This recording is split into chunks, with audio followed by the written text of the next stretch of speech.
কৃষ্ণ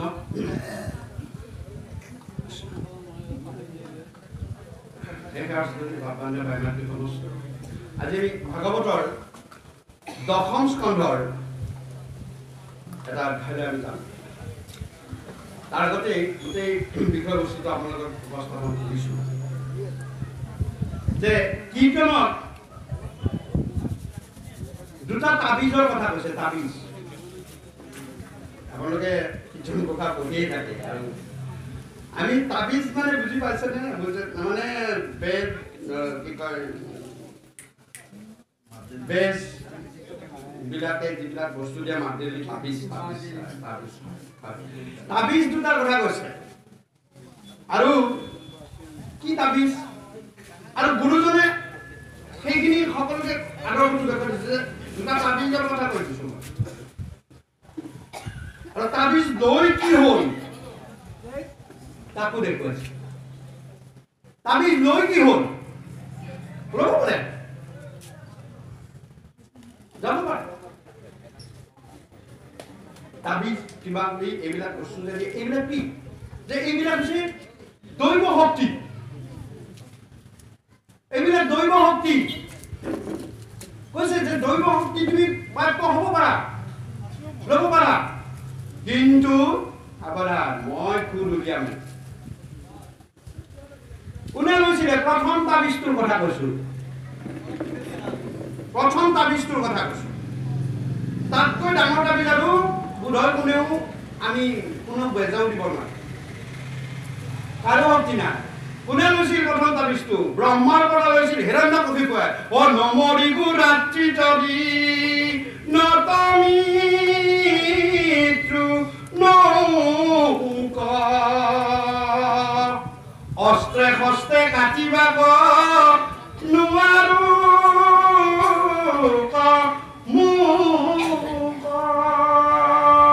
মোক এটা এনেকুৱা তাবিজ দিয়া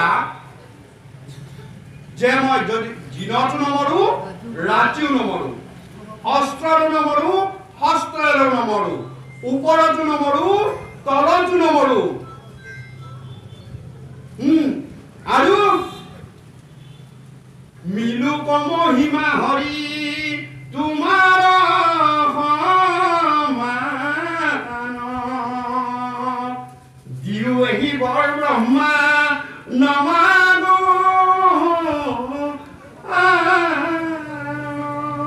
এক নম্বৰ তাবিজ হিৰণ্যকশিপুৰ। কিন্তু হিৰণ্যকশিপুৰ কথাটো জানেই কি হ'ল? খুদ উলিয়াই পেলালে। তুমি কিমান কৰিবা?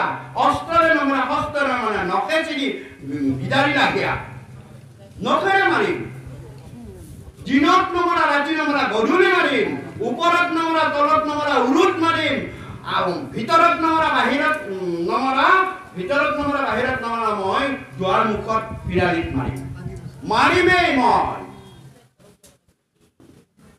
তাবিজ কোনে ল'লে? ব্ৰহ্মাৰ পৰা ল'লে হিৰণ্যকশিপুৰে। বাচিব পাৰিলে জানো? নোৱাৰিলে, সাধ্য নাই। এক নম্বৰ সাধ্য নাই। ভগৱন্তৰ শ্ৰীচৰণত আশ্ৰয় নললে আৰু সাধ্য নাই। তেওঁ উলিয়াব। তেওঁ কালৰ কাল মহাকাল, মহাকাল। তেওঁ যেনেদৰে ভকত বৎসল তেনেদৰে মহাকাল। দুই নম্বৰ তাবিজ ও মনিৰ মহিমা কি কয়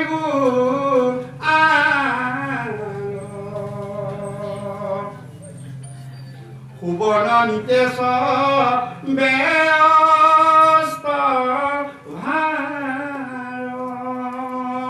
যিঠানে থাকে সিটো যে মন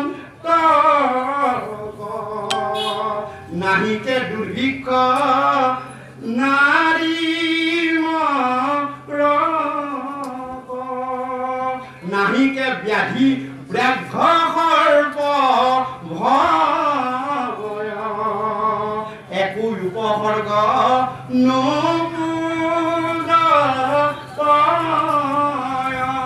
সূৰ্যৰ দেৱতাৰ পৰা এই তাবিজটো সত্ৰাজিতে লাভ কৰিছিল। আৰু সেই সত্ৰাজিতৰ শেষত কি হ'ল সেই তাবিজটোৰ কাৰণে মৃত্যু হ'ল সত্ৰাজিত নিজেও মৰিল কিমান মৰিল তাৰ হিচাপ নাই কিন্তু ভগৱন্ত পুৰুষে তেওঁক ৱাৰ্ণিংটো দি দিছিল হে সত্ৰাজিত তুমি এই মণিটোৰ কাৰণে কিন্তু বহুত মাৰি মৰা হ'ব তুমি মণিটো দি দিয়া কিন্তু নিদিলা সত্ৰাজিতে গহক চাওক আপোনালোকে 1 নম্বৰ তাবিজটোৰ পৰা লাভ কাৰ হ'ল যিটো ব্ৰহ্মাৰ পৰা হিৰণ্যকশিপুৱে ল'লে এইটো তাবিজটোৰ কাৰণে লাভ কাৰ হ'ল লাভ ভগৱন্তৰ হ'ল কি হ'ল ভক্ত প্ৰহ্লাদৰ নিচিনা এজন মহাভক্ত তেওঁ লাভ কৰিলে 2 নম্বৰ তাবিজটোৰ কাৰণে দুগৰাকী পত্নী পালে প্ৰভু ভগৱন্ত আৰু ভকতৰ মনোবাঞ্ছা পূৰ্ণ হ'ল ভকতৰ মনোবাঞ্ছা পূৰ্ণৰ কাৰণেই দৈবিক বিলাকক দেৱতা বিলাকক ভগৱন্তই এটা অকস্মাত শক্তি দিয়ে ভকতৰ মনোবাঞ্ছা পূৰ্ণৰ কাৰণে আৰু সেই কথাকে আজি আমি আলোচনা কৰিম আমি যাম শ্যামন্ত বাপ বান্ধৱ ভাই মাতৃ সমস্ত শ্যামন্ত হৰণ অতি তাত্ত্বিক আৰু সহজ সৰল কথা কাহিনীৰে তাত্ত্বিক দৰ্শন কিছুমান শ্যামন্ত হৰণ আৰু যিখিনি কথা কওঁ গতিকে সেইখিনি তাত্ত্বিক ভগৱন্তৰ পৰম কৃপা আপোনালোকৰ আশীৰ্বাদৰ কাৰণে আলোচনা হ'ব কৃষ্ণ আমি শ্যামন্ত হৰণ গতিকে শ্যামন্ত হৰণ এটা তাবিজ শ্যামন্তটো এটা তাবিজ তাবিজবিলাক আমি গ'লে কওঁ যেনে যে মোৰ দেহাটো অসুখ হৈ আছে মোৰ অমুকটো হ'ব লাগে টকা পইচা অলপ আহিব লাগে মোৰ ঘৰখনত ভাল হ'ব লাগে সাপ বাঘৰ পৰা মৃত্যুৰ পৰা আঁতৰাব লাগে এইবিলাক ক'লে কৈ কিনে আমি দৈবিক শক্তি কিছুমানৰ পৰা আমি কিছুমান শক্তি লাভ কৰিব পাৰোঁ কিন্তু ভগৱন্তৰ শ্ৰীচৰণত অৰ্পণ নকৰিলে কি উল্টা ৰিয়েকশ্যন কৰিব একশ্যনটো ৰিয়েকশ্যন হৈ যায় ই ওলোটা কাম কৰিবলৈ ধৰে গতিকে আমি শ্যামন্ত হৰণৰ কাহিনীটোৰ মাজত এইকাৰণে আহিছোঁ যে আমি সকলোৱে পঢ়ো জানো কৃষ্ণ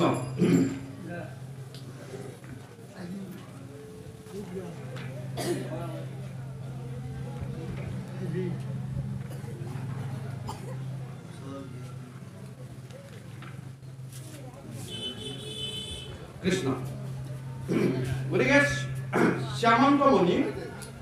শ্যামন্তমণিটো সমুদ্ৰ মন্থনৰ পৰা আছে সমুদ্ৰ মন্থনত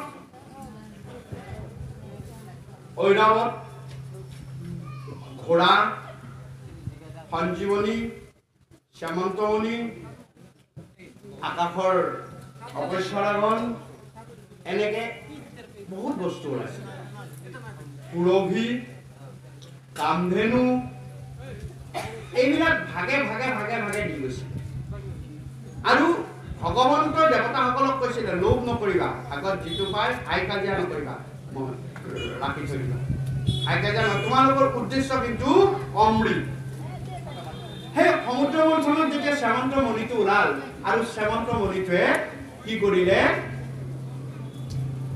সূৰ্যক দি দিলে সূৰ্যৰ ভাগত পৰিল গতিকে শ্যামন্ত মণিটো সূৰ্যৰ ভাগত পৰিল আৰু সূৰ্যৰ এজন পৰম ভক্ত সখা ভক্ত আছিল সত্ৰাজিত চাওক সূৰ্যৰ পৰম ভক্ত সখা সত্ৰাজিত হয়নে সূৰ্যৰ পৰম ভক্ত সখা সত্ৰাজিত সূৰ্য হৈছে দেৱতা আমি সকলোৱে জানো সূৰ্য দেৱতা সূৰ্যৰ দেৱতাই সখা ভক্ত তাৰমানে ভক্ত এনেকুৱা ভক্ত হৈ গ'ল শেষত গৈ সখী পাতি ল'বলগীয়া আৰাধ্য দেৱতাৰ পৰা গৈ তেওঁ সখী হৈ গ'ল আৰু একে সখা ভক্ত কোন অৰ্জুন শ্ৰীকৃষ্ণৰ দেৱতাৰ সখা ভক্ত সত্ৰাজিত সূৰ্যই কি দিলে শ্যামন্ত মণি তাৰ বিনিময়ত কি হ'ল নিজেও মৰিল আৰু 8জনক মাৰিলে আৰু শেষত ভগৱন্তৰ বদনাম পালে আৰু ভকতেও বদনাম পালে অপুৰেও বদনাম পালে চাওক এই একে সখা ভক্ত দেৱতাৰ প্ৰসাদ আৰু এতিয়া কৃষ্ণৰ প্ৰসাদৰ মাজত পাৰ্থক্যটো তুলনা কৰক কৃষ্ণৰ একে সখা ভক্ত অৰ্জুন কি দিলে গীতামৃত আজিও জীৱৰ কল্যাণ সাধন কৰি আছে কৃষ্ণৰ প্ৰসাদ দেৱতাৰ প্ৰসাদ দিলে ই উল্টা ৰিয়েকচন কৰিব তেতিয়া তাৰ পৰা উপকাৰতকৈ অপকাৰ বেছি হ'ব কৃষ্ণৰ প্ৰসাদ জীৱৰ কল্যাণ আজিও কৰি আছে দাপৰ যুগতে দিয়া একে সখা ভক্ত অৰ্জুন যেনেকুৱা কৃষ্ণৰ ইফালে সূৰ্যৰ তেনেকুৱা সত্ৰাজিত এই তুলনাটো কথা চিন্তা কৰিব লাগে কি হৈছে কেনেকুৱা হৈছে অৰাম পৰমামু পৰমানন্দ মুকুন্দ মাধৱ ভকত জনৰ যিটো পৰম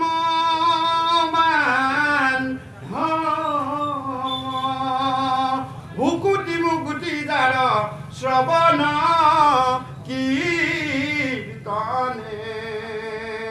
তাহাৰ উৎসৱ আৰু শুনা সৰ্বজনে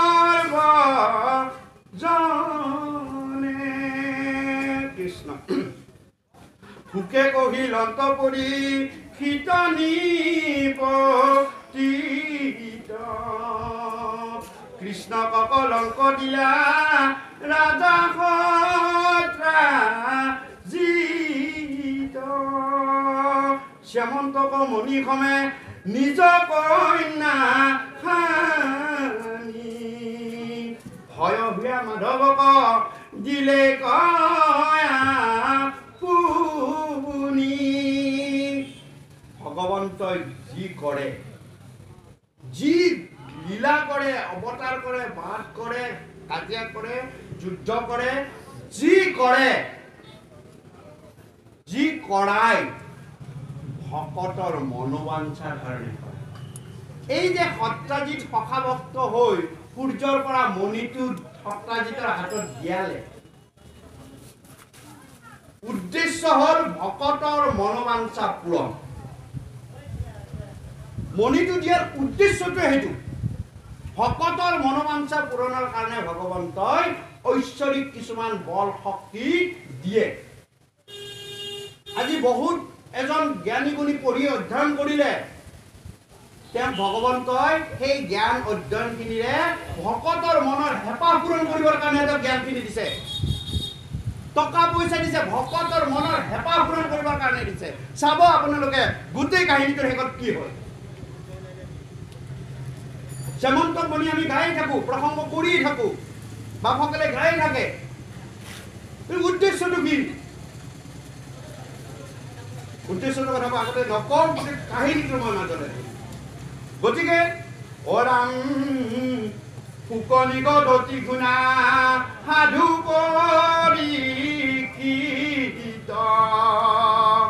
চিৰকাল সূৰ্যক অৰ্চিলা সত্ৰাজিত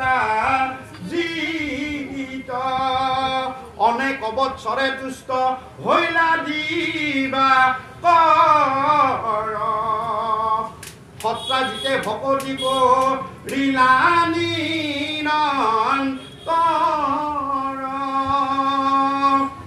স্বামী গুচি সূৰ্য পাছে সখা ভৈলা তাৰ শ্যামন্তক মণিগুট দিলা আপোনাৰ গতিকে শ্যামন্ত মণিটো দি দিব আৰু আমি গাই থাকো গোপাল গোবিন্দ যদুনন্দন কৃষ্ণৰ চৰণে লৈলো সদন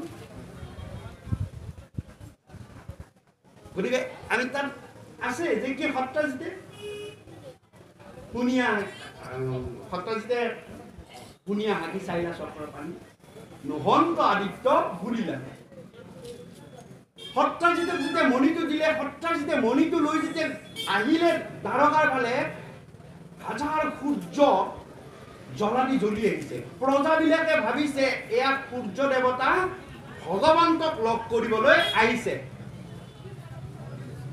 গতিকে তেওঁলোকে দৌৰ মাৰি ভগৱন্তৰ ওচৰলৈ গৈছে ভগৱন্ত তেতিয়া সভাতকে লন্তপাখা প্ৰভু পীতাম্বৰ আছে বেঠে দেই যান প্ৰজা নিৰন্তৰ পুৰাণ পুৰুষ তুমি সনাতন হৰি যদুকুলে অৱতৰি আশা ছদ্ম কৰি কৈছে যে তাক সূৰ্য দেৱতাই তোমাক লগ কৰিব আহিছে আৰু সূৰ্য দেৱতা যেতিয়া আহিছে আমাকতো আৰু ক'ত লগ কৰিব আমি সাধাৰণ প্ৰজা তুমি শ্ৰেষ্ঠ যদুকুল শ্ৰেষ্ঠ গতিকে তোমাক লগ কৰিব আহিছে তেতিয়া কৃষ্ণই সকলো জানে সকলো বুজে আহি ওলাই আহি প্ৰজাক দেখুৱাই চাইছে নহন্ত শুনিয়া হাকি চাইলা চক্ৰবাণী নহন্ত আদিত্য বুলিলা এইটো আদিত্য নহয় কোন হয় অ মণিৰ ৰশ্মি ভূঞা প্ৰকাশিত গৃহক লাগিয়া শেষত্ৰা জিত সত্ৰাজিতে এইটো সত্ৰাজিতে আৰু সত্ৰাজিতে আহিছে কৃষ্ণই চাই আছে প্ৰজাবিলাকে চাই আছে কৃষ্ণৰ কাষেদি সত্ৰাজিতে গৰ্ব কৰি গৈছে দেখিলি মই এতিয়া মোতকৈ আৰু শ্ৰেষ্ঠ নাই গৰ্ব কৰি কাষেৰে পাৰ হৈ গৈছে কৃষ্ণক মাত এষাৰো দিয়া নাই ও কৃষ্ণৰ সমীপ দিয়া গৈলা দুৰা সাৰ তথাপি কৃষ্ণক নকৰিলা নমস্কাৰ আমি এটা মানুহ যদি মহাবিদ্যান হৈ যায় তেওঁ বিদ্যাই মাথাত ধৰা বুলি কওঁ বহুত টকা পইচা পালে ধনে মাথাত ধৰা বুলি কওঁ বহুত শক্তি পালে শক্তিয়ে মাথাত ধৰা বুলি কওঁ তেতিয়া কৃষ্ণক প্ৰণাম এই মই ইমান জানো আৰু কৃষ্ণক মই কিয় প্ৰণাম কৰিম সত্ৰাজিতৰো সেইটোৱে হৈছে তেওঁ কৃষ্ণক প্ৰণাম নকৰিলে কিয় তেওঁ মহামুনি এইবাৰ আমি যদি কোনোবা দেৱ দেৱী আৰাধনা কৰি যদি মহাপণ্ডিত হওঁ আমিও কি হয় আমাৰ বিদ্যাই মাথাত ধৰে বুলি কয় এই ইয়াৰ বিদ্যাই মাথাত ধৰিল এই ইয়াৰ ধনে মাথাত ধৰিল ইয়াৰ শক্তিয়ে মাথাত ধৰিল ইয়াৰ ক্ষমতাই মাথাত ধৰিল তাৰমানে কি ভগৱন্তৰ কাৰণে তোমাৰ মাথাটো দূৰ নহল হে ভগৱান তোমাৰ কৃপাত পাইছো এই যদি সত্ৰাজিতে কলাহেঁতেন এই মাৰি মনত বিলাকে ও এতিয়া ভাগৱতে ঘনীয়াকে ও ৰাম সেহি মণি পুজি যাবে আশা সত্ৰা জিত অসংখ্যাত অৰ্থ ভৈলা গৰ্ব বিপৰীত সেই মণিখিনি দেৱৰ মন্দিৰত ৰাখিলে আৰু দেৱ দেৱী আৰু কি কৰিলে ব্ৰাহ্মণ সম্প্ৰদায় আনি তেওঁলোকে সেৱা পূজা কৰাত লাগিল তাৰ পৰা অসংখ্য টকা পইচা অসংখ্য কোন 8 বাৰকৈ গুণ ওলায় যিনা 8 বাৰকৈ গুণ ওলায় গতিকে আপোনালোকে প্ৰসংগত আহিব দক্ষিণেশ্বৰ যিবিলাক মন্দিৰ আছে তাত কুঞ্চল গুণ আছে ক'ৰ পৰা আহি এই সত্ৰাজিতৰ এই মণিৰ পৰা আৰু এই মণি গৈ এতিয়া ক'ত গৈছে গম পাই নাই সাগৰৰ তলত গুচি গ'ল সাগৰৰ পৰা অহা বস্তু সাগৰৰ তলত ইংৰাজে লৈ গৈছিলে আধাতে জাহাজ ডুবি থাকিল মণি নিব নাপালে কাল হীৰা বুলি কয় কাল হীৰা হৈ গ'ল কহিনুৰ হীৰা গৈ কাল হীৰা হৈ গ'ল এই তলত গুচি গ'ল জাহাজৰ এতিয়াও বিচাৰি ফুৰিছে এই সামন্ত মুনি আগৰ পৰা আহিছিলে আগতে সমুদ্ৰ মন্থনত ওলাইছিলে আৰু সমুদ্ৰ গৰ্ভতে গুচি গ'ল আচৰিত কথা ইয়াৰ কাৰণে কেনেকুৱা কাহিনী হৈছে আপোনালোকে সাধাৰণ কীৰ্তন ঘোষাত মানে সত্যভামাৰ বিবাহতে সামৰিছে গুৰুজনে চমু কৰিছে কিন্তু ভাগৱতত তাৰ পিছত আৰু বহুত ঘটনা আছে বহুত ঘটনা গতিকে এই মণিটো লৈ যেতিয়া সত্ৰাজিত কিনাৰে গুচি গ'ল আৰু ও ৰাম মহন্তক দেখি আর নকরে আদর অর্থ অন্ধে করিলে নেদেখে পূর্বা পর মহন্তক দেখি আর নকরে আদর টকা পয়সা বহুত হল মহন্তক দেখি কোনে মোৰ তাত আহিলে খুজিব নেকি, দিব লাগিব নেকি, এইবুলি কাকো তেওঁ গুৰু গোসাঁই নমনা হ'ল। আৰু ৰাম কতোদিন অনন্তৰে ৰংগে সত্ৰা জিত ও কৃষ্ণৰ পাশক চলি গৈলা কদা চিত ও তাক দেখা হাকি হৰি বুলিলা বুজাই ও পৰম যুগুতি হিত অমৃত প্ৰণাই কৈছে। এদিন সত্যাজিতে এই গৰ্বলে ৰচোন কৃষ্ণ এবাৰনো কি কয় মোক মণিটোৰ কথা, যাওঁচোন কৃষ্ণৰ ওচৰলৈ, মইতো বহুত আছে, গতিকে এতিয়াতো মোক কৃষ্ণই নোৱাৰে, যাওঁ এবাৰ মোৰ বাহাদুৰিটোকে দেখুৱাই থৈ এই বুলি কৃষ্ণৰ ওচৰলৈ গ'ল। কৃষ্ণৰ ওচৰলৈ যাওঁতে কৃষ্ণই হাঁহি মাৰি এটা কথা ক'লে, অ ৰাম শ্যামন্তক মণি হনু পাইলা সত্ৰা জিত কিন্তু মণি নুহু জানা বলো চিত কালে দুখ পাইবা সেই মণিৰ কাৰণে জানি হিত বাক্য বোলো ধৰিও যতনে যত লাগে মানে তজু হইলা মহা ধন আৰু কিবা মণি তয়া স্বয় প্ৰয়োজন উগ্ৰসেনৰ ৰাজা কবি উপায়িতো মণি মহাছাতি কৰি সুখে থাকিওয়া পুনি গোটেইখিনি কথা এফালৰ পৰা কৈ দিলে, সব কথা কৈ দিলে। সত্যাজিতে নুবুজিলে, কি কি বুলি ক'লে, এই সত্যাজিত তুমি বোলে এটা বৰ ধুনীয়া মণি পাইছা, তুমি বোলে দৈবিক শক্তিৰ পৰা তুমি মহাশক্তিবান হৈ পৰিছা,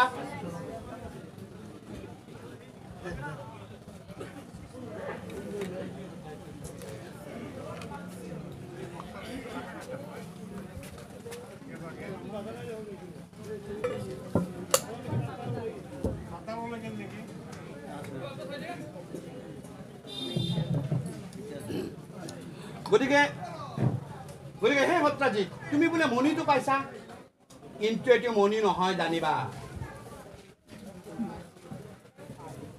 এইটো মণি নহয় জানিবা। সেই তাৰ পৰাই কাল হৈ গ'ল, কাল কাল হীৰা বুলি যে কয়, কাল হীৰা পিছত পিছত কাল হীৰা বুলি দিছে। গতিকে তাৰ পৰা কাল এইটো মণি নহয় জানিবা। কি তেতিয়াহ'লে কাল, এই মণিৰ কাৰণে তুমি মহাদুখ পাবা। আৰু হে সত্যাজিত তুমি দৈৱৰ কৃপাত যি বস্তু পালা ঠিকে আছে, তুমি কি কৰিলা, যত লাগে মানে তজু ভৈল মহাধন। তুমিতো এই মণিটোৰ বহুত টকা পইচা সা সম্পত্তি সোণ ৰূপ আদি কৰি সকলো গোটালা।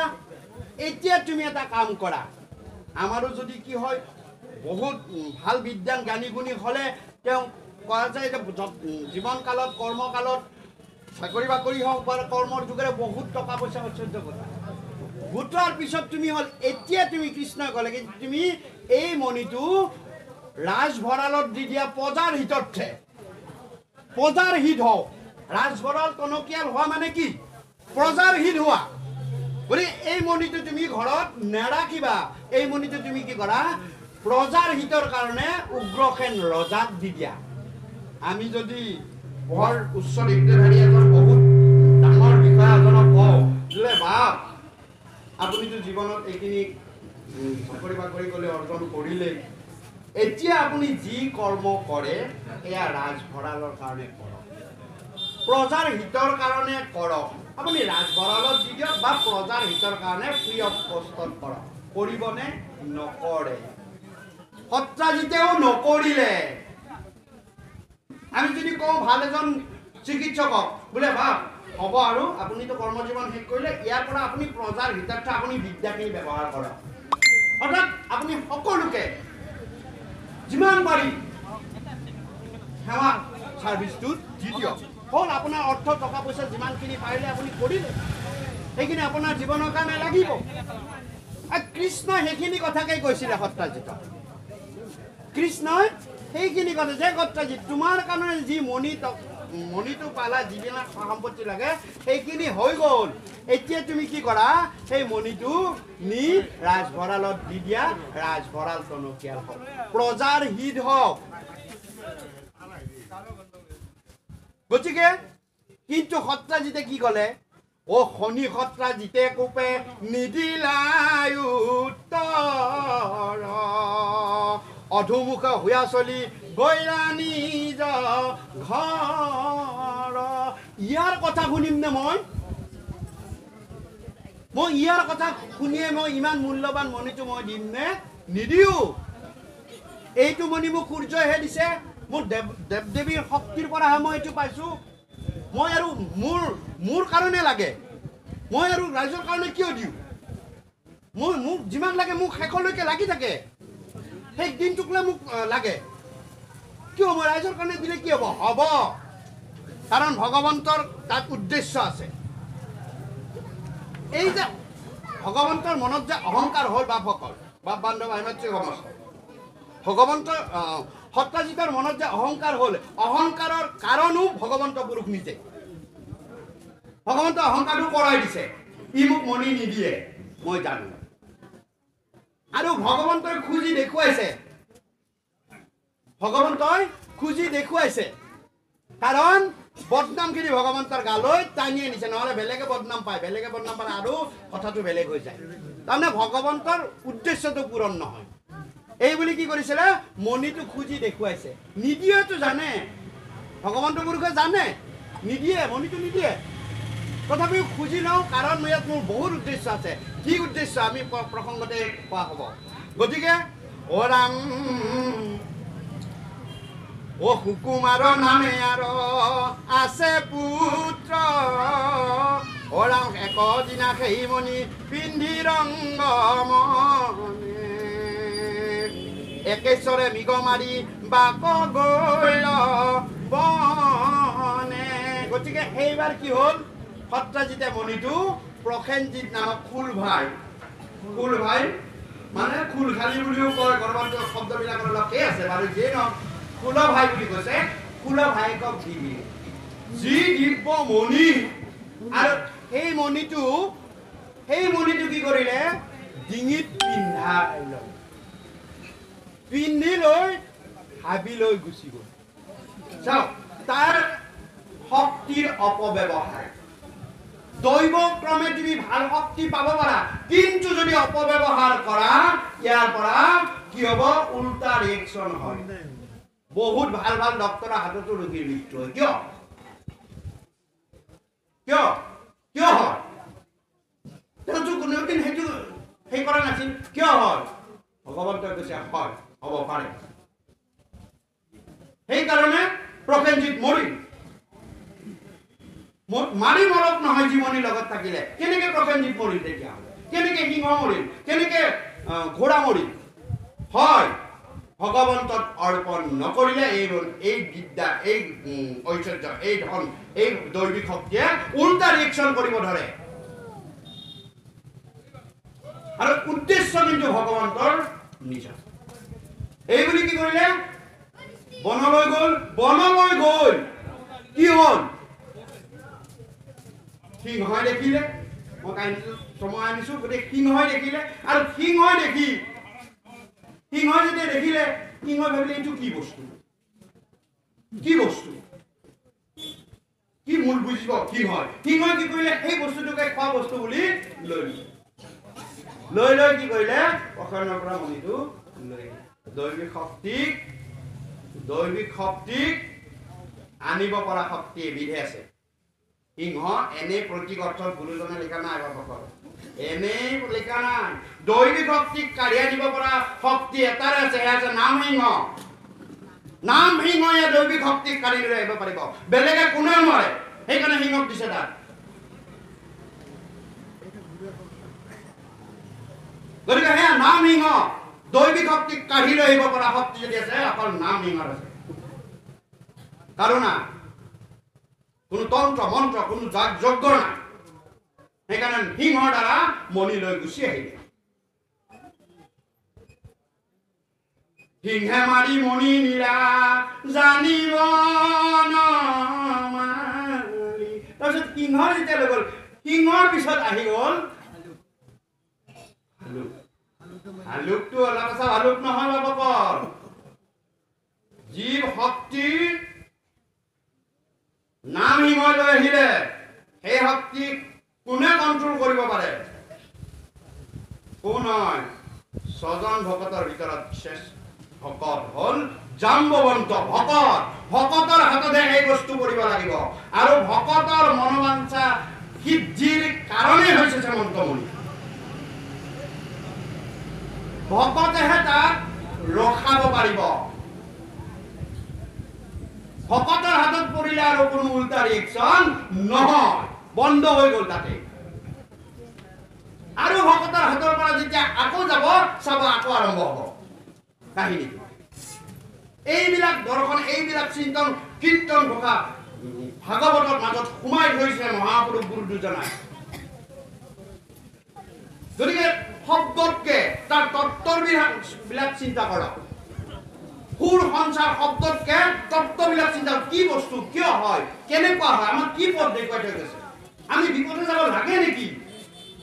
আমি অন্য দেৱী দেৱীত আশ্ৰয় ল'ব লাগে নেকি? আমাৰ ইমান ডাঙৰ আশ্ৰয়বিলাক আছে আমাৰ হাতত। চাবচোন কি হৈছে তাৰপিছত, উপায় নাই গৈ কি কৰিলে চাওক।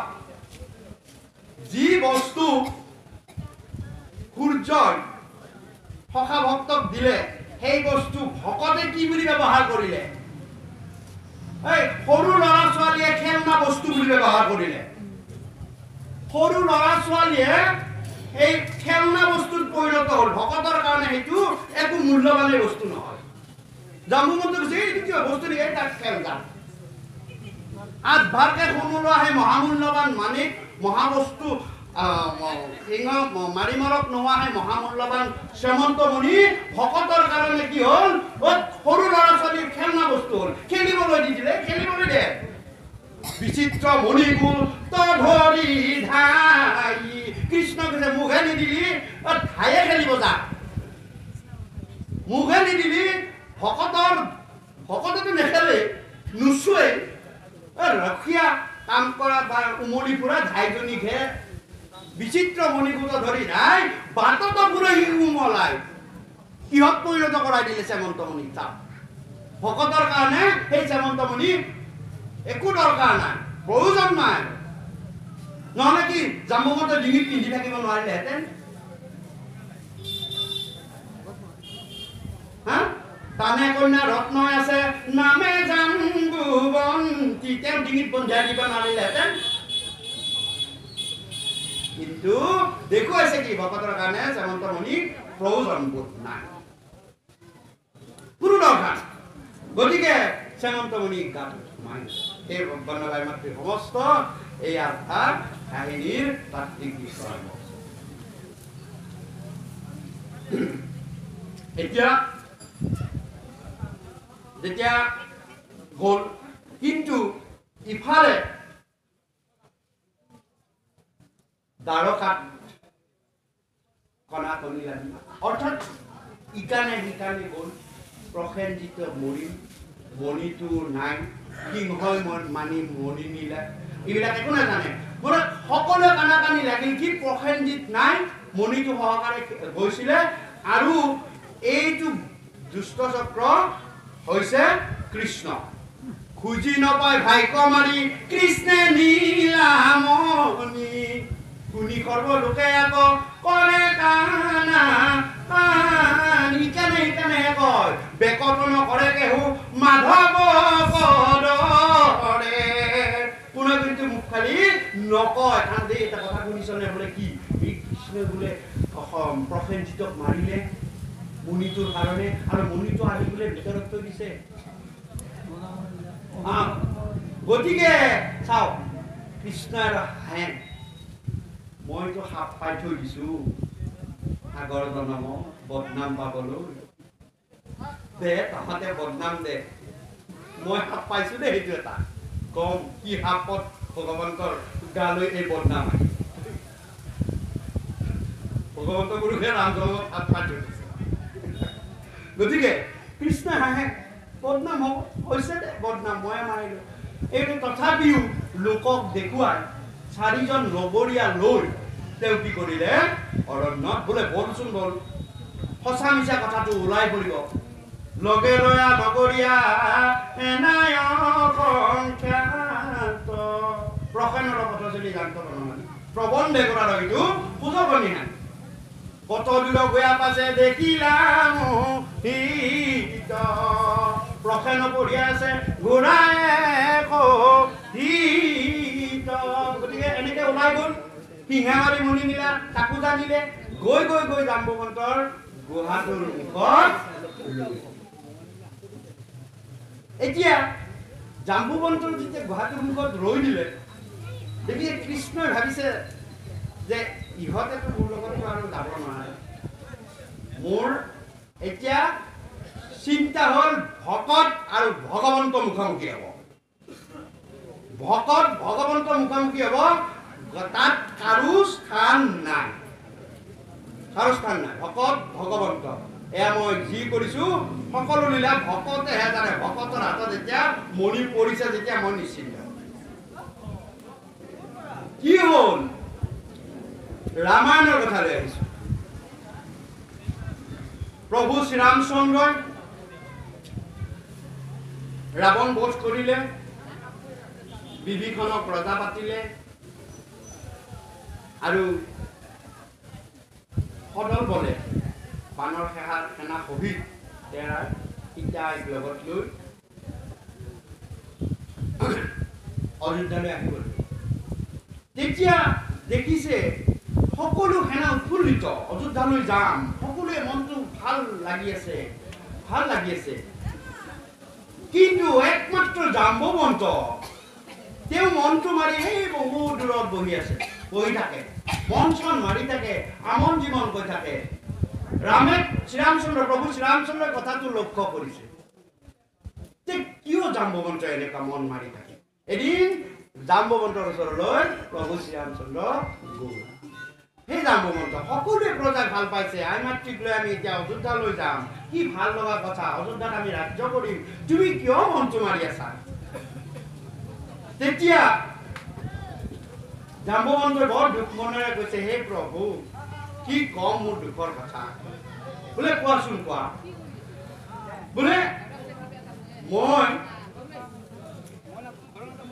মই বোলে বহুত বলি মোৰ বোলে বহুত বল আছে বোলে মোৰ নিচিনা বলি বোলে নাই আৰু মই ভাবিছিলো কি যে মই মোৰ বলটো জুখিবলৈ ৰাৱণেই শ্ৰেষ্ঠ হ'ব মই তাৰ লগতে ৰাৱণৰ লগতে মোৰ কিমান বল আছে এবাৰ জুখি চাম সমকক্ষ যোদ্ধা হ'লেহে বলটোৰ পৰিমাণ ওলাব গতিকে মই মনটোতে ভাবি আছিলো প্ৰভু কিন্তু কি হ'ব আপুনিতো এক পাথৰতে তেওঁক থৈ দিলে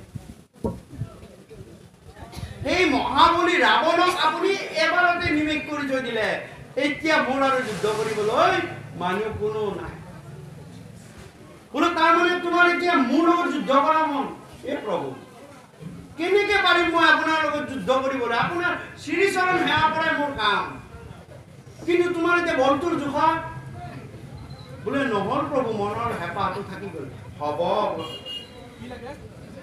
জাম্বৱন্ত তুমি চিন্তা নকৰিবা ভকতৰ মনোবাঞ্ছা পূৰণৰ কাৰণে মোৰ জন্ম তোমাৰ এই মনোবাঞ্ছা তুমি এই দেহে থাকিবা এই মনোবাঞ্ছা মই পিছৰ জন্মত অৰ্থাৎ দাপৰ যুগত মই কৃষ্ণ হৈ জন্ম ল'ম আৰু তুমি তেতিয়া মোৰ লগত যুদ্ধ কৰি তোমাৰ কিমান বল তাৰে প্ৰমাণটো পাবা তোমাক মই প্ৰমাণ দিম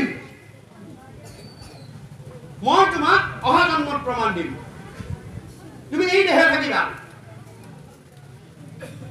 মই কিন্তু বেলেগ অৱতাৰ ল'ম পূৰ্ণ ব্ৰহ্ম অৱতাৰ ল'ম গতিকে জাম্বৱন্ত হাতত মণি থৈ দিলে জাম্বৱন্তৰ আগৰ জন্মৰ হেঁপাহটো পূৰণ কৰিবৰ কাৰণে শ্যামন্ত মুনি সত্যজিতৰ হাতত দিলে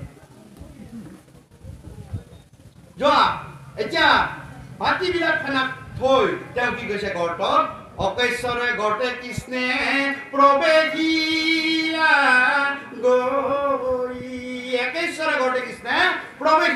ভিতৰত সোমাই গ'ল সোমাই যোৱাৰ পিছত তেওঁ দেখিছে মই যদি গৈয়ে জাম্বৱন্তক দেখা দিওঁ দেখা দি যদি মই কি কৰোঁ মণিটোৰ কথা কওঁ তেওঁ মোক হস্তাংগ প্ৰণিপাত জনাই মণিটো দি দিব তেওঁতো মনটোৰ হেঁপাহটো পূৰণ নহ'ল গতিকে কি কৰিলে তেওঁ সাধাৰণ মানুহৰ নিচিনা মণিটো চুৰ কৰি আনিবলৈ আগবাঢ়িলে সাধাৰণ মানুহে যেনেকে বস্তুটো বিচাৰি যোৱা বস্তুটো পালে মনে মনে হ'লেও লৈ যাওঁ এই বুলি সামান্য গতিকে কি বুলি কৰিলে মণিটো আনিবলৈ চুৰ কৰি আনিবলৈ দেখি মালতী নামৰ ধাইগৰাকীয়ে চিঞৰি দিলে উঠেৰ মনুষ্য গোটে মণি নেই হৰি আবেৰিক ৰাজ লাগে লোৱা জান্ত কৰি এই কৰবাৰ মানুহ এটা আহি মণিটো নিব ঋক্ষৰাজ ভালুকৰ ৰজা জাম্বৱন্ত তেতিয়া কি হ'ল এইবাৰ পাণ্ডৱাই মাতৃমস্ত এতিয়া গোটেই কথাখিনি আছে চাব যুদ্ধৰ কথা কেনেকে মহাপুৰুষ গুৰু দুজনাই সুন্দৰভাৱে বৰ্ণনা কৰিছে অধ্যয়ন কৰিলে এই কথাবিলাক ওলাই যায় কেনেকে আৰম্ভ কৰিছে সেইকাৰণে লিখিছে কি হৈছে জাম্বৱন্তই ভাবিছে এইটো ক'ৰ মানুহ আহিল মোৰ গুহাৰ ভিতৰলৈ আহি মোৰ মণি লৈ যাব মোৰ ল'ৰাৰ খেলনা বস্তু চুৰ কৰি নিব তেওঁৰ কাৰণে খেলনা বস্তু অলাগতীয়াল বস্তু চুৰ কৰি দিব গতিকে কি হ'ল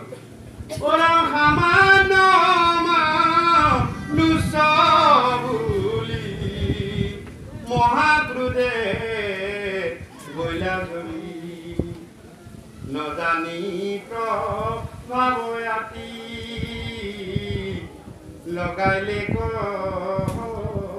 কথাহতি সামান্য মানুহ বুলি ভাবিলে আৰু সামান্য মানুহৰ গাত আমি সমস্তখিনি আমাৰ 24 তত্ত্ব থাকে বাবদ আৰু ভগৱন্ত পুৰুষৰ 28 তত্ত্ব থাকে সেইকাৰণে 28 দিন যুদ্ধ কৰিছিলে প্ৰথমতে সামান্য মানুহ বুলি ভাবিছিলে জাম্বৱন্তৰ সামান্য মানুহ 24 তত্ত্ব থাকে পঞ্চভূত পঞ্চ কৰ্মেন্দ্ৰিয় পঞ্চ জ্ঞানেন্দ্ৰিয় পঞ্চ তন্মাত্ৰ মন অহংকাৰ প্ৰকৃতি মহত্ব 24 তত্ত্বৰে মানুহ সেইকাৰণে আমি কোৱা যায় জীৱশ্ৰেষ্ঠ মানৱ আৰু 4 তত্ত্ব পালে তুমি মহামানৱ হবা পৰম পুৰুষ হবা ভগৱন্তৰ স্থানত যাবা 4 তত্ত্বৰ মানুহ আৰু ভগৱন্তৰ মাজত কমি আছে কি কি তত্ত্ব এইও আলোচনা হয় গতিকে মানুহ বুলি ভাবি ভকতে কি কৰিলে সামান্য মনুষ্য বুলি মহাক্ৰোধে কৰিলে যদি সাধাৰণ 24 তত্ত্বৰ মানুহ বুলি ভাবিছিলে এনেকে কিমান দিন যুদ্ধ কৰিলে 24 দিন যুদ্ধ কৰিলে 24 দিনৰ দিনা জাম্বৱন্তই গম পাই গৈছে যে কৃষ্ণ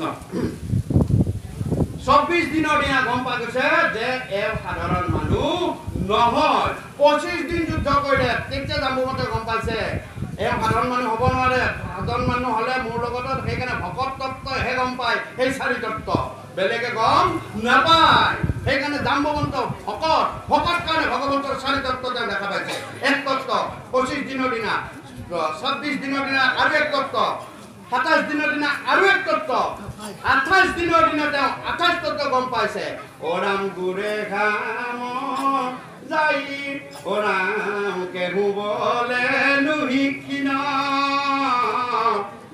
যুজন্ত আঠাইছদিন সেইকাৰণে 28 দিন যুদ্ধ কৰিছিল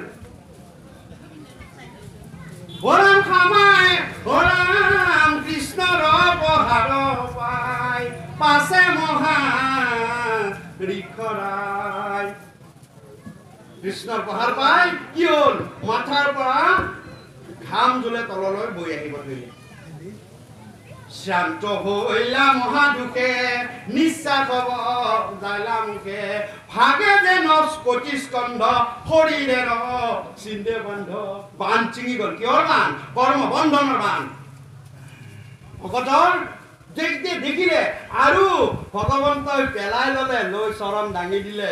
কিহৰ কাৰণে? ভকতক ভোট দিবৰ কাৰণে নহয়, দেখুৱাবৰ কাৰণে। ৰাম জন্মত ভগৱন্তৰ শ্ৰীচৰণৰ তলত যি চিনবিলাক আছিল, জাম্বৱন্তই তলত পৰি দেখা পালে। গোৰে ঘাম যাই বহি কণে কষ্ট মিলে দেখা পালে।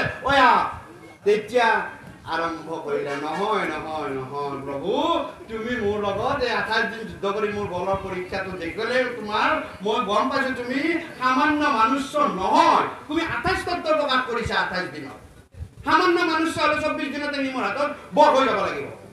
24 তত্ত্বত বাহিৰত তেওঁলোকৰ নাথাকে। গতিকে তুমি হে প্ৰভু, তুমি নহয় তুমি কোন? কৃষ্ণৰ বিক্ৰম দেখিৰি খৰাজ পৰম বিস্ময় মনে। ঈশ্বৰ তত্ত্ব প্ৰকাশ কৰিছে। তুমি ঈশ্বৰ, জানিলো তোমাক জগতৰ ঈশ্বৰ, তুমি সনাতন হৰি। ঈশ্বৰ তত্ত্ব, তুমি ঈশ্বৰ। কিন্তু কোন ঈশ্বৰ? মোৰ ঈশ্বৰ এজনেই। জানিলো তোমাক সেই ৰঘুনাথ।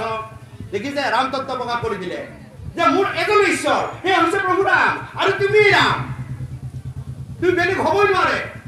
সেইকাৰণে ৰাম তত্ত্ব জানিলো তোমাক সেই ৰঘুনাথ, যিটো ইষ্টদেৱ মোৰ, সীতাৰ সন্তাপে জগতৰ বাপে কৰিলা প্ৰয়াণ ঘোৰ, যাৰ মহাক্ৰোধ কটাক্ষত ৰাখে সাগৰ কল্লোল কৰে, লংকাক লাগিয়া মাজে বাট দিলা দৰিয়া আতি সাগৰে। তুমি সেইজনে ৰাম।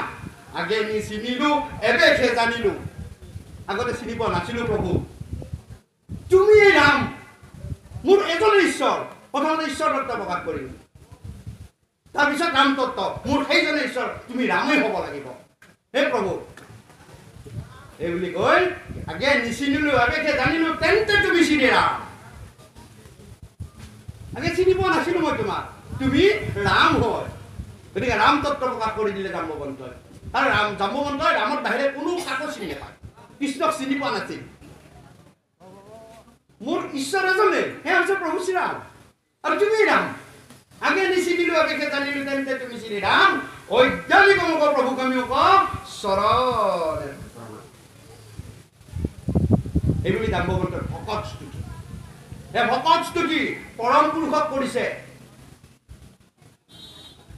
তেতিয়া ভগৱন্ত মেঘৰ গম্ভীৰ ধ্বনি দিলা কমি ধ্যান, মণি সেতু ঋক্ষৰাজ আইলো তজু স্থান। দেখিছেনে শ্যামন্ত মণিৰ উদ্দেশ্যটো কি?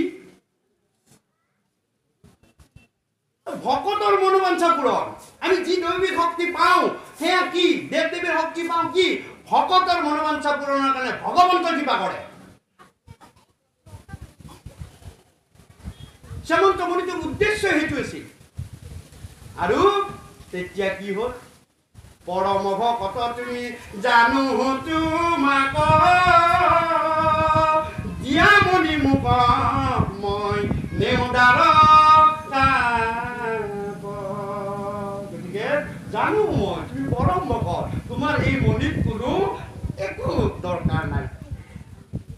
খালি তোমাৰ মনৰ হেঁপাহটো পূৰণ হ'লনে? 28 দিন যুদ্ধ কৰি দেখুৱালো, হ'লনে পূৰণ? বোলে হ'ল প্ৰভু। এতিয়া ভগৱন্তই এই বদনামটো কিয় পালে? মই প্ৰসংগতে কৈছো, একেবাৰে শেষত সীতা আই যেতিয়া পাতাললৈ গমন কৰিব হয়, তাৰে আগৰ ঘটনাটোৰে প্ৰসংগটোৰে মই কৈ দিছো যে ভগৱন্ত পুৰুষে এই বদনামটো কিয় পালে। এই ভগৱন্ত পুৰুষৰ এটা সাপ আছিল ৰাম জন্ম। এয়া ভকতৰ মনোবাঞ্ছা পূৰণ কৰিলে জন্ম কেনেকুৱা আছিল। আই মাতৃ সীতাক লৈ যেতিয়া আহি অন্তেপুৰত থাকিল প্ৰভু শ্ৰীৰামচন্দ্ৰ, তেতিয়া অন্তেপুৰৰ নাৰীবিলাকে, পদ্মিনী সুললিত নাৰীবিলাকে সোধে, সেয়াই বনত থাকোঁতে কেনেকুৱা থাকিছিল, কি কি দেখিছিলা কোৱাচোন। এনেকে সোধে। আৰু এনেকে সোধে যে তুমি যে লংকাখনলৈ গৈছিলা, লংকাখন কেনেকুৱা আছিল দেখিবলৈ। কিতাই কয় এনেকুৱা আৰু এটা দিনত সুধিলে সেই বেড়াৰ দখানৰ ৰাৱণ কেনেকুৱা আছিল আমি সকলোৰে এটা মুখে দেখিছো দখানৰ ৰাৱণৰ তুমি এবাৰ কথাটো কোৱাচোন আইমাতৃহিতে ক'বলৈ ধৰিলে আৰু ক'বলৈ ধৰোঁতে তেওঁলোকে ক'লে আমিতো বুজি নাপাওঁ আমি এটা মূলৰ মানুহ 10টা মূলৰ কথা কেনেকৈ বুজি পাম আমি হৈছে এটা মূলৰ মানুহ 10টা মূলৰ কথাটো বুজি নাপাওঁ এটা কাম কৰোঁ নেকি তুমি আপোনাক আঁকিয়ে দেখুৱাচোন এই বুলি আঁকি দেখুৱাব দিলে আৰু আঁকি থাকোঁতে ইতিমধ্যে প্ৰভু শ্ৰীৰামচন্দ্ৰ ৰাজপ্ৰসাদত প্ৰৱেশ কৰোঁতে আটাইবিলাকে আঁতৰি গুচি গ'ল আইমাতৃয়ে গৰ্বই নেপালে প্ৰভু শ্ৰীৰামচন্দ্ৰ যেতিয়া অন্তঃপুৰত প্ৰৱেশ কৰিছে আইমাতৃ সীতাৰ বাহিৰেতো কোনো থাকিব নোৱাৰে তাত ওলাই গুচি গ'ল আৰু আইমাতৃ সীতাই একান্ত মনৰ ছবিটো আঁকি আছিল শ্ৰীৰামচন্দ্ৰ আহি দেখিলে এইটো ৰাৱণৰ ছবি মনত সন্দেহ ভাৱ হ'ল যদিও একো নকলে ৰাতি সেই ভাগে থাকিলে পিছদিনা ৰাতিপুৱা আকৌ প্ৰাতঃ ভ্ৰমণ অৰ্থাৎ ভ্ৰমণৰ কাৰণে তেওঁ ওলাই যায় গ'লে এঘৰ ধুবা আৰু ধুবিনীৰ মাজত বিৰাট কাজিয়া ধুবাই ধুবিনীক কৈছে ৰাতি ক'ত আছিলি ক মই তোক ঘৰ সোমাব নিদিওঁ ৰাতি বেলেগৰ ঘৰত থাকিবি মই আজি মোৰ ঘৰত সোমাব নিদিওঁ মোক কিবা শ্ৰীৰামচন্দ্ৰ পাইছ নেকি বেলেগৰ ঘৰত থকা তিৰোতা আহিম মোৰ ঘৰত সোমাব দিম এই বুলি যেতিয়া কৈ দিলে প্ৰভু শ্ৰীৰামচন্দ্ৰ শুনি পালে আৰে প্ৰজাৰ মনত কি কথা সোমাই আছে এই কথাবিলাক চিন্তা কৰিয়ে প্ৰভু শ্ৰীৰামচন্দ্ৰই শেষত আইমাতৃ সীতাক বনলৈ পঠিয়াল পিছত পৰ্যায়ক্ৰমে অশ্বমেধ যজ্ঞ পাতিলে প্ৰভু শ্ৰীৰামচন্দ্ৰই বাল্মীকি সুধিছিলে হে প্ৰভু ৰাৱণটো ব্ৰাহ্মণ আছিল মোৰ হাতেৰে ব্ৰাহ্মণক বধ কৰিলোঁ এই প্ৰাপ কেনেকৈ যাব তেতিয়া বাল্মীকিয়ে অশ্বমেধ যজ্ঞ কৰিবলৈ ক'লে আৰু অশ্বমেধ যজ্ঞৰ পৰা লৱকুশে বান্ধি পেলালে তাৰপিছত লৱকুশ আহিল আৰু শেষত গৈ লক্ষ্মণলৈকে আকৌ সীতা আই আনিলে আনাৰ পিছত সীতা আই ক'লে যে মই এবাৰ অগ্নি পৰীক্ষা দিলোঁৱেই অগ্নি পৰীক্ষা দিয়াৰ পাছতো আপুনি মোৰ প্ৰতি সন্দেহ কৰিলে মোক বদনাম দিলে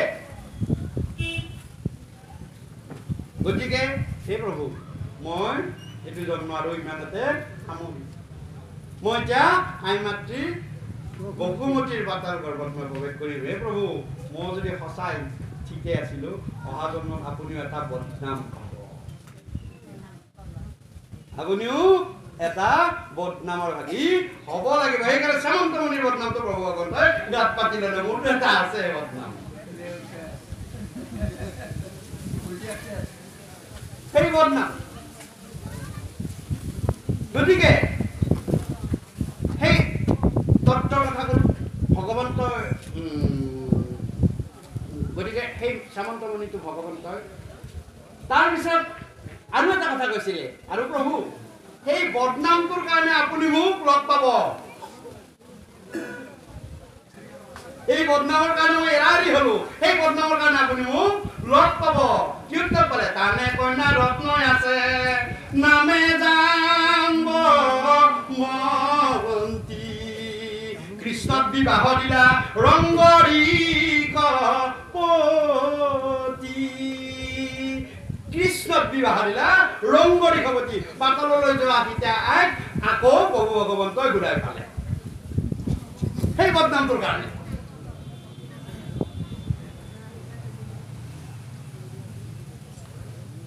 সেই বদনামটোৰ কাৰণে আকৌ সীতাই ঘূৰাই পালে এইবুলি জাম্বুৱতীক লগত লৈ ভগৱন্ত শ্যামন্তমণি সহ কলৈ আহিলে দ্বাৰকালৈ আহিল গতিকে দ্বাৰকাত যেতিয়া আহিলে গতিকে এই দ্বাৰকাৰ যেতিয়া আহিলে দ্বাৰকাত অহাৰ পিছত এই মণিটো আনিলে আৰু সভা পাতি সত্ৰাজিতক মাতি আনিলে যে হে সত্ৰাজিত তুমিতো মোক মণিটো নিয়া বুলি সন্দেহ কৰিছিলা অসেনজিতক মাৰি পেলালো বুলি তুমি বদনাম উলিয়াইছিলা আচলতে কথাটো এইটো সমস্তকে সাক্ষী কৰি তেওঁ মণিটো ঘূৰাই দিয়াৰ পিছত তাতো ভাগৱতে কৈছে এনেই মণিটো দিয়া নাই। এই যে মণিটো ভকতৰ পৰা অভকতৰ হাতত পৰিল, আকৌ এতিয়া মণিটোৰ কাৰণে হাহাকাৰ। অভকতৰ হাতলৈ গ'ল, তেতিয়া কি হ'ল? মণিটো দি দিলে। দিয়াৰ পিছত সত্ৰাজিতে ভাবিলে যে আচলতে এই মণিটো মই কৃষ্ণক দি দিয়াই ভাল। আৰু সত্ৰাজিতৰ বৰ ধুনীয়া এগৰাকী কন্যা আছিল, নাম সত্যভামা। আৰু সেই বাব্বান্দা বাই মাতৃ সমস্ত কৃষ্ণৰ প্ৰধানত মোহিনী কেইগৰাকীৰ ভিতৰত ঐশ্বৰ্য আৰু ধনী পত্নীগৰাকী আছিল সত্যভামা। সেই সত্যভামা হৈছে